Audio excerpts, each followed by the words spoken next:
she was like, you should see a sports psychologist and hope maybe learn a few mindfulness techniques or just go see what it's all about. And, my first response was, no, I don't need that. I don't want that. Nothing's wrong with me. So I can relate to the whole topic of you don't want to go see somebody because nothing's wrong with you. So that was my first reaction to it. And I remember it was in Hermosa Beach. I saw a sports psychologist there, and he kind of opened my eyes to how powerful our mind is. And like you said, controlling what you can control, and breathing and meditation. And he kind of got me kickstarted to even now, like it's something I'm really passionate about. And, for kids that experience, maybe it's nerves or maybe it's fear of failure, they're not alone. All of us athletes deal with that. But it's how we can not cope with it, but how we can work our way through it and realize that it's okay to have those thoughts and feelings. It's okay to be, fearful or fearing you're going to fail or whatever it may be. So I would just say, like, no kid is alone with that. We all experience it. But, I feel like for me, meditation and just being aware of my thoughts has helped me to where I am today, not even just basketball wise, but just life, right? Hi, everyone. Welcome to the Rise and Shine podcast. I'm your host, Nat Ambrosi. Today, we have a really special guest on the podcast. We have Tyler. And Tyler, you're in Australia, right? I'm in Australia right now. Yes, I am.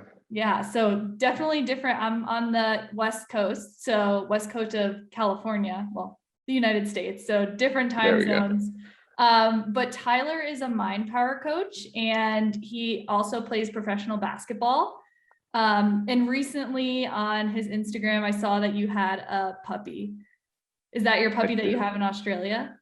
We just got a puppy. He is currently 5 months. So it's been fun. He's been keeping us present. He's been a good addition to the family. That's awesome. What's his name? His name is Toby. We called him, Tobey Maguire from Spider-Man. Mm-hmm. So we have quite a bit of spiders here, and my wife's decided, why don't we just call him Toby for Tobey Maguire, because he's our spider catcher. So that's how we got Toby. That's awesome. So tell me a little bit more about Australia. What led you there? What are you doing there right now? Yeah, so I play professional basketball here in Australia. This is my 7th year or 8th year professionally. I played in many countries before. I played in France. I played in Germany. I played in Italy. I played in the States a bit. So this is my 8th season here. I signed a 3-year deal here, so I'll be here for the next 3 years. Yeah, I'm in a city called Wollongong. It's about hour and a half south of Sydney, so right along the coast, right on the beach. So it's just me, my wife, and my dog, and we're really enjoying it out here so far. That's awesome. Being by the beach, playing basketball. Australia, I feel like a lot of people listening to this podcast probably haven't been to Australia, let alone live there. What made you decide to play professional basketball abroad instead of staying in the States or, stopping after college? Mm-hmm. So one of my dreams as a kid was to play in the NBA, of course. Coming out of college, I was drafted to the Orlando Magic, but I played a year there in the G League. So the G League team was in Erie, Pennsylvania, wasn't even near Orlando at all. So I did a year of that.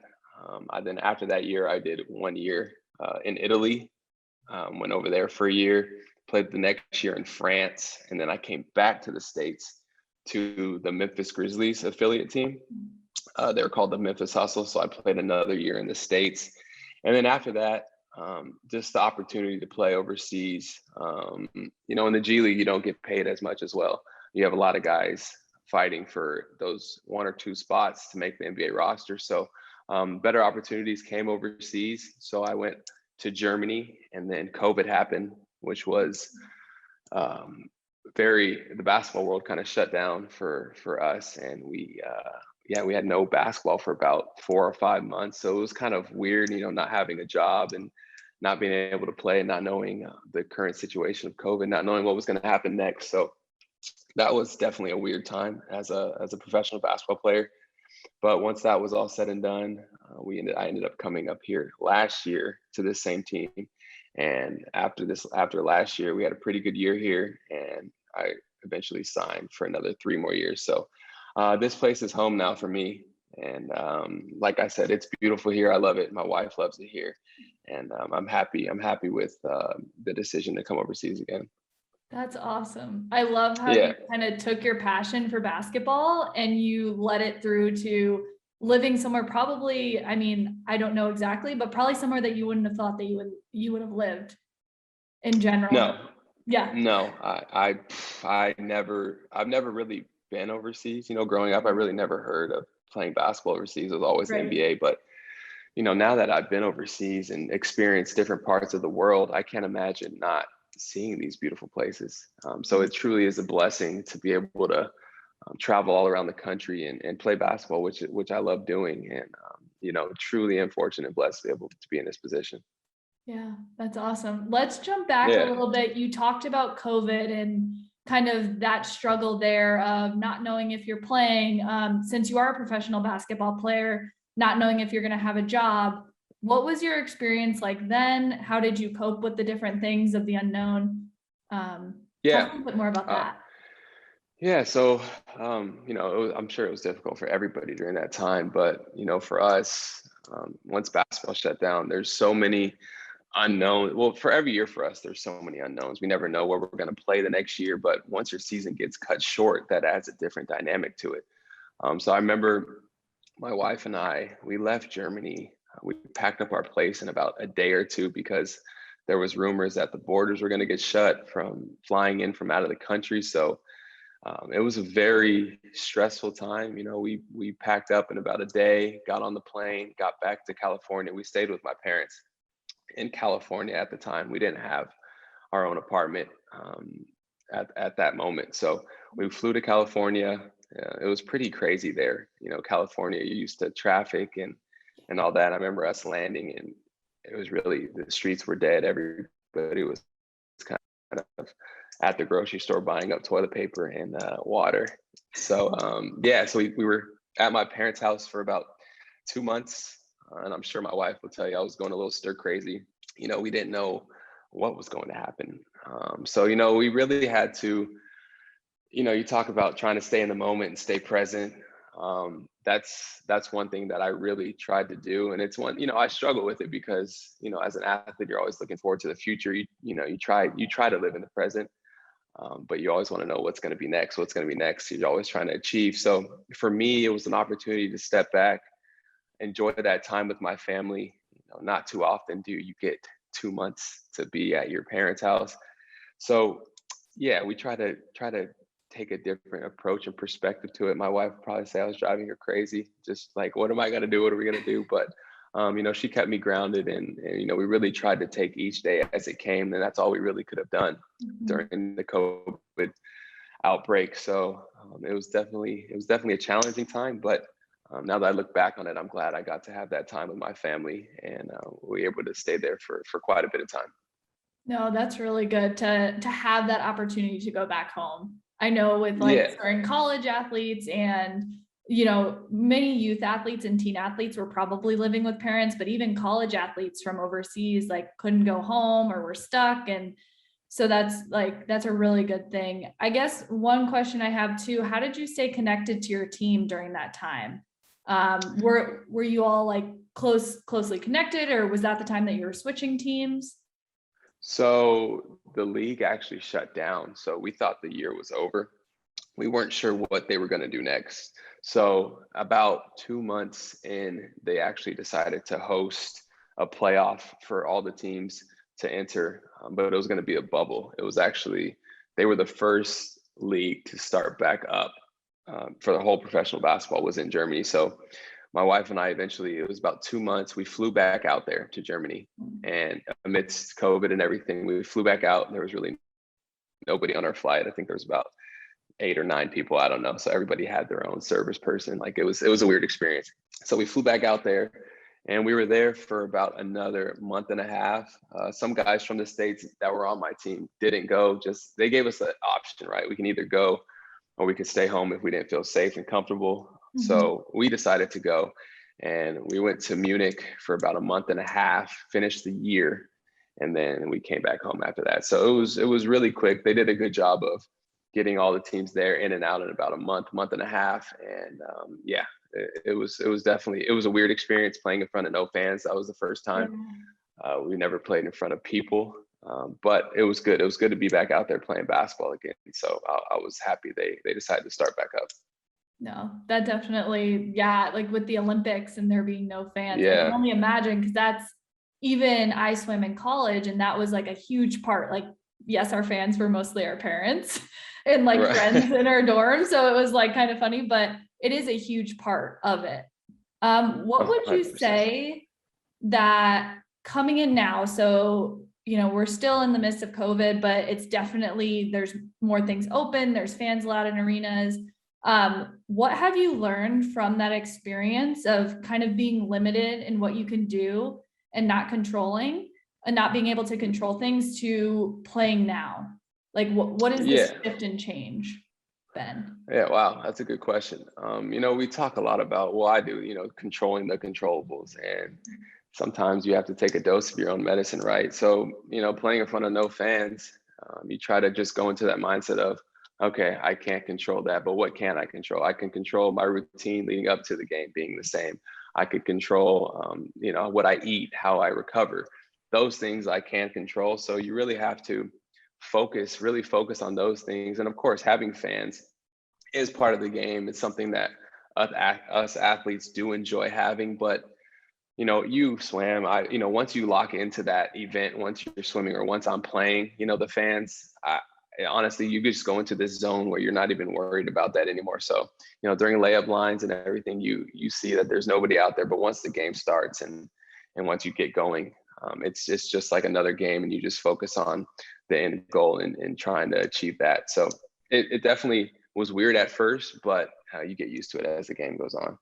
Yeah, no, that makes a lot of sense. Yeah. Being in the focus, can you talk a little bit more about that? I know sometimes, and for my experience as an athlete, there'd be times that I'd be behind the block and I was focused on everything else except for my race, you know, when I was 12, 13 years old. Can you talk a little bit more about focus and how you stay in that zone? Are there different tools or tips that you can give a young athlete who may be struggling with that?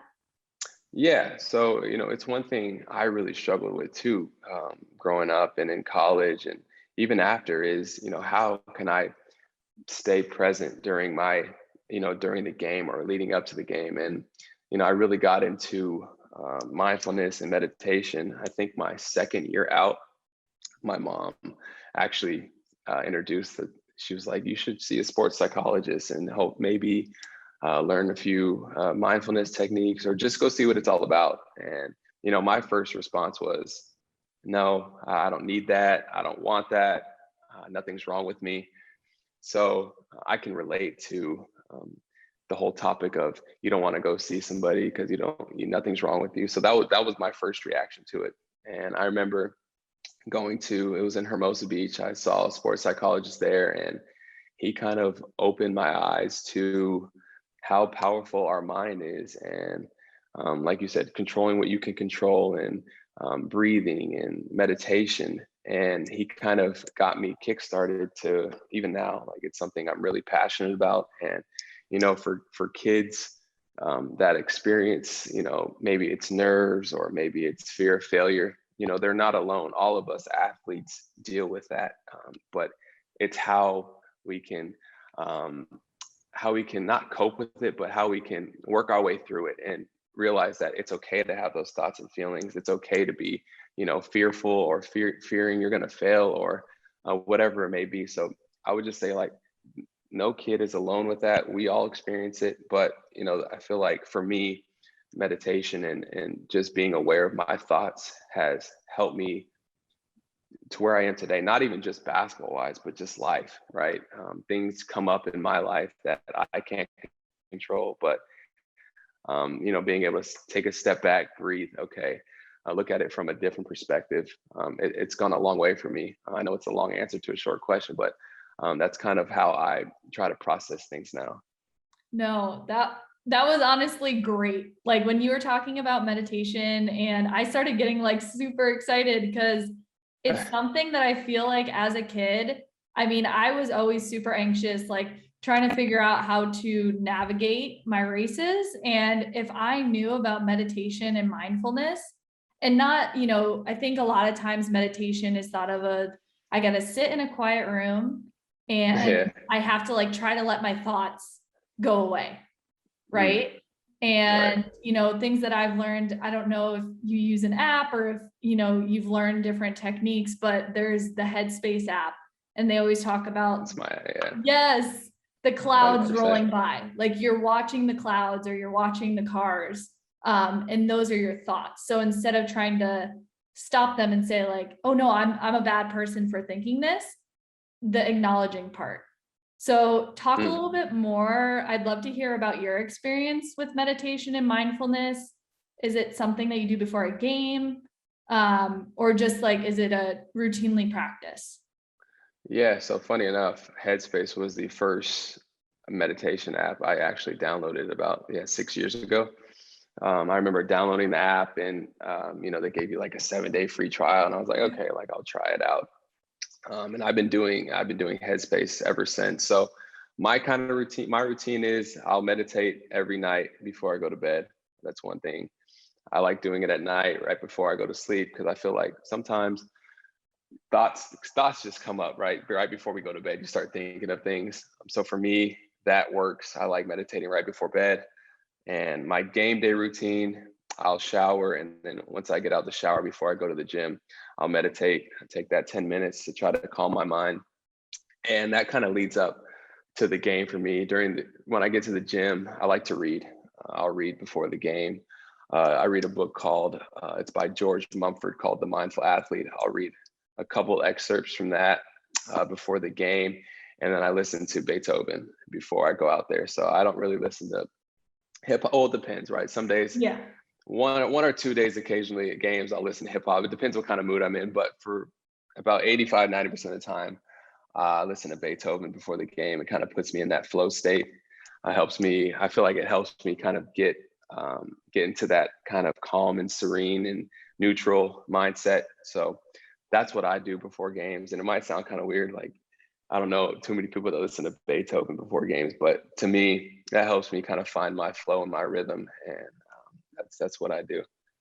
Wow. That's so cool. What made you start like knowing that you wanted to listen to Beethoven? Yeah. So growing up, my mom was we listened to classical music a lot in the car, going to school or just randomly driving. We listened to classical music. And I don't know, it kind of just made me feel calm. I don't like getting too hyped up before I play. I don't like to be super amped. I like to kind of be calm. And I feel like when I'm in that state of mind, my mind rests and I'm kind of letting my body do the work, right? I feel like my mind, when it's at a peaceful state, it just lets all the work that I've done kind of perform, right? I try to let myself perform and not try to force my way into it by getting all hyped up and overthinking things. So I was introduced to classical music early, and now it's something I listen to on a daily basis, especially before games. I love that. I feel like you're so in tune, like with your body, to know that this is what I need before games. And, maybe everyone else is listening to that pump up music. Mine used to be, I think it was TikTok by Kesha.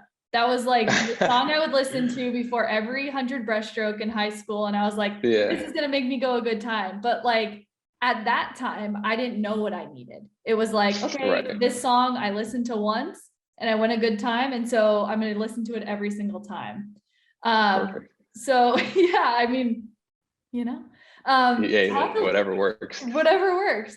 Talk a little bit about like how you decided, so you're listening to this music, you have everyone else doing these other things, like what made you really kind of step into what works for you instead of following the crowd? Or because team sports are different too, right? There is a collective in that. So I guess share a little bit about like what it's like being on a team, Like if you were talking to someone like me, I was never in a team sport. So yeah. I honestly, I just feel like you just have to be yourself, and you don't always have to follow the crowd and go, I wouldn't say you need to go against the grain, but for me, I try to rid judgment. I don't care, how people may perceive me for listening to classical music or something I wear. Like, I feel like that also, that impedes a lot of people, is the fear of judgment and the fear of what other people think of you. And for me, I just try to be myself, and people like when you're your authentic self. I feel like they appreciate you even more, right? So for me, I've never really worried about what other people were doing. I just know that if I'm my best self and I can bring my best self to the team and perform, give myself the ability to perform out there, and my teammates are doing the same, then I feel like that's a recipe that's a winning recipe. So many different guys do their own little routines, but I think it's important for kids growing up, and not even now, I think it's important to find what works for you. And it's a process, right? You don't really know what works for you until you try out different things. What works for me might not work for somebody else. So over the years, I've kind of developed my routine. I've had a lot of people help me with things that they might think. I go to a holistic guy in Seattle, and we try to figure out ways that I can tap into my flow and what works for me and how I can prepare myself for the game. So it's kind of like you have to be a scientist for yourself. You have to figure out what works for you. And, I'm not saying every day you're going to perform great, but I want to give myself the best chance to get into flow and to perform. So I feel like a routine helps achieve that state. So I try to stay consistent with that. So I'd say finding a routine is important. Yeah. That scientist I was talking about in the other podcast, metaphors. I love metaphors. I feel like, as a kid, you're in science class and it's like, if this happens, or if this are to happen, then this would happen, like the hypotheses and things. And that's like super helpful, I think, at least for me too. Like, how can you be a scientist in your own life to find those things that work? And it is a process, right? One thing you pointed on there too that I feel like we can expand on is flow. So flow is kind of hard to describe. At least I know when I'm in flow in my art, it's like no time passes. But what does flow look like in sport to you? Yeah, flow is such a funny, it's very hard to explain, right? Like you said, but flow to me is, just the ability to be present with what you're doing. You're not worried about, well, for us in basketball, I'm not worried about making a shot. I'm not worried about missing a shot. I'm not worried about the play that just happened. I'm not worried about the next play. It's completely present in that moment with what's going on. And I'm sure you've experienced flow before, but it's addicting, right? Because you get into flow, time passes, but you just feel like you're just moving effortlessly out there. And one story I'll talk about is one time in the G League, I had a 58-point game, and I was getting interviewed about, what were you thinking out there? How did you, what did you do different? And, my honest answer was, I really wasn't thinking anything. There was no thoughts in my mind. I was just out there enjoying the game. I love playing basketball at a high level and just letting it happen. And it's like you can't force your way into flow. And then when I'm in flow, if you think about flow, you're instantly out of it. So it's just enjoying that experience while you're in it and letting things unfold right before your eyes. And it's something that I'm obsessed with. I love figuring out how to get into that flow state. But like I said, like I can't force myself into it. So you kind of just got to let it happen. So yeah, flow is a very interesting topic, something I study and learn about. And everybody, you've experienced flow, and people who haven't experienced flow, it's funny. I just went painting the other day with my wife for the first time. We've never painted together. And after it was like a 2-hour paint session. I'm like, that went by really fast. So I'm like, this must have been flow with painting. Like, it's a weird experience, right? Flow is something that's very natural and it just happens. And then once you're out of it, you're like, oh my gosh, that went by quick. How'd that happen? So yeah, flow is definitely fun. As a teen athlete, there's a lot of, I work with someone who's a lacrosse coach, and she has high school students who our teens who are always on social media and comparing themselves to others. I guess like comparison in sport. And what was your experience like, as a youth athlete? Were you really good at basketball, or did it take you time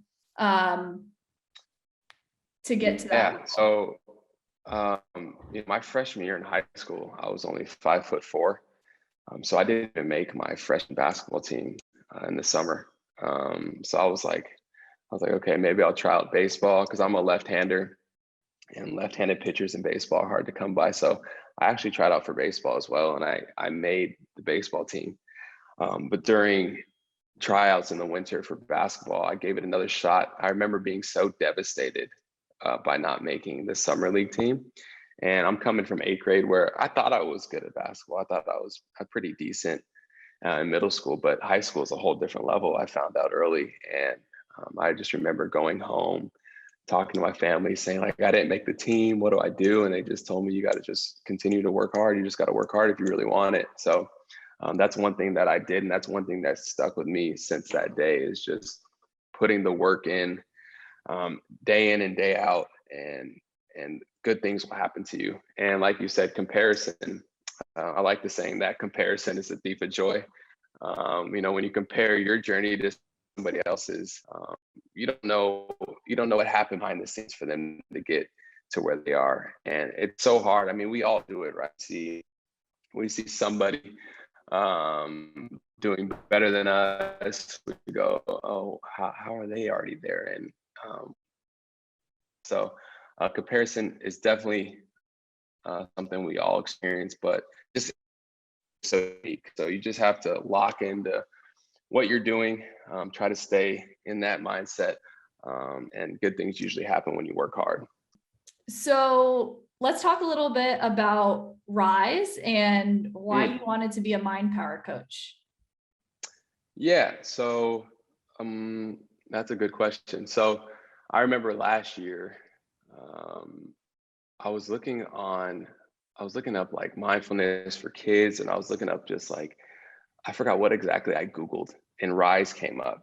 And I was like, okay, this looks pretty interesting. What is this, like helping kids kind of learn about the mind and mindset? And it was something that I was passionate about and something that I really enjoyed. So I remember looking on the platform, I saw they were looking for possible mentors, and it's something I enjoy doing, because I think it's important to help our youth learn about their mind, and how important it is to just to have trust in themselves, to just know that they're not by themselves. And it's something that I wish I had growing up.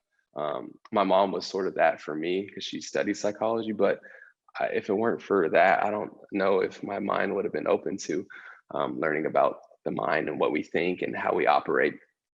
So I remember I was passionate about that, and thankfully they accepted me, and now I've been part of this team, and it's been great.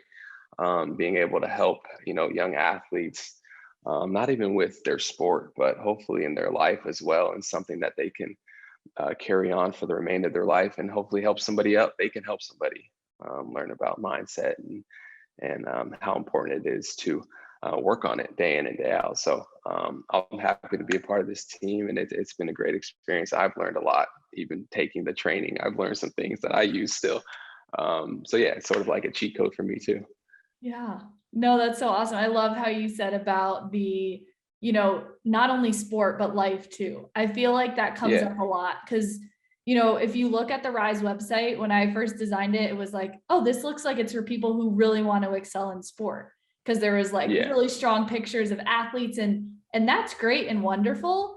But, what we really do stand for is being able to both exceed in sport, but also in life, because sport eventually ends.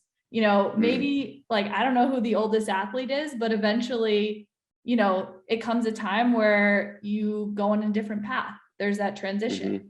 So knowing these mindset tips, and I talk about it all the time, like, I wish I knew this in sport and even know it now. I'm learning these things through working at Rise and through you all and all the other MindPower coaches, but it wasn't something that I knew back, when I was a teen. Right. No. And I think that that's something that a lot of MindPower coaches say is like, I wish I knew this. This is why I'm doing this. So it's definitely a powerful, powerful company and just experience for these youth athletes. It is. I don't know if there's really any other platform that's doing it. So it's definitely a breakthrough in that industry, and something I wish I had growing up. So I'm happy to be a part of this journey.